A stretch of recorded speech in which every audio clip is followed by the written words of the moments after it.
அனைவருக்கும் வணக்கம். 18ஆம் திருப்படி சரணம் பொன்னையப்பா. 18ஆம் படி என்கின்ற அதி உன்னதமான அற்புதமான படியை பற்றி நாம் பார்ப்போம். இந்த படி ஞானக்கடவுள் எம்பெருமான் கணபதியினுடைய படியாகும்.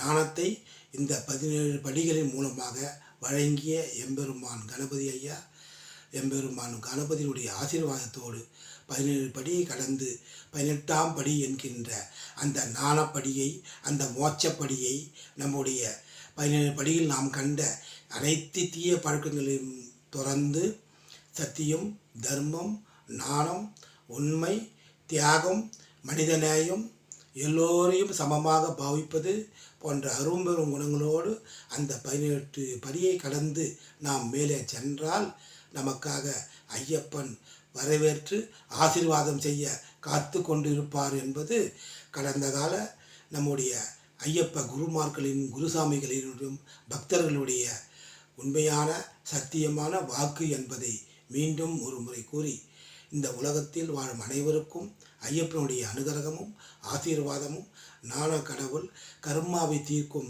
எம்பெருமான் ஐயப்பனுடைய ஆசீர்வாதம் அனைவருக்கும் கிடைத்து அனைவர் வீட்டிலும் மிகப்பெரிய சுப நிகழ்ச்சிகள், மிகப்பெரிய பொருளாதார வளர்ச்சிகள், அனைவருக்கும் நல்ல எண்ணத்தையும் நல்ல செயல்பாட்டையும், குறிப்பாக அனைவர் வீட்டிலும் கடன், பகை, நோய் போன்ற கஷ்டங்களிலிருந்து விலகி, மிக குறிப்பாக திருமணம் போன்ற விஷயங்கள், நல்ல விஷயங்கள், சுப நிகழ்ச்சிகள் அனைவர் வீட்டிலும் நடந்து, மேலும் 16 செல்வங்கள் என்ற பாக்கியங்கள் அனைவருக்கும் கிடைத்து ஐயப்பனுடைய ஆசீர்வாதத்தோடு அனைவரும் எல்லா வளமும் நலமும் பெற்று வாழ வேண்டும் என்று நம் அனைவருக்காகவும் மீண்டும் ஒரு முறை சாஸ்தா, கலியுக சாஸ்தா மணிகண்ட பெருமான் சாமியே சரணையப்பா, சரணம் பொன்னையப்பா, உங்கள் ஆசீர்வாதம் அனைவருக்கும் கிடைக்க வேண்டும் மீண்டும் ஒரு முறை கேட்டு, நல்லதே நினைப்போம், நல்லதே நடக்கும்.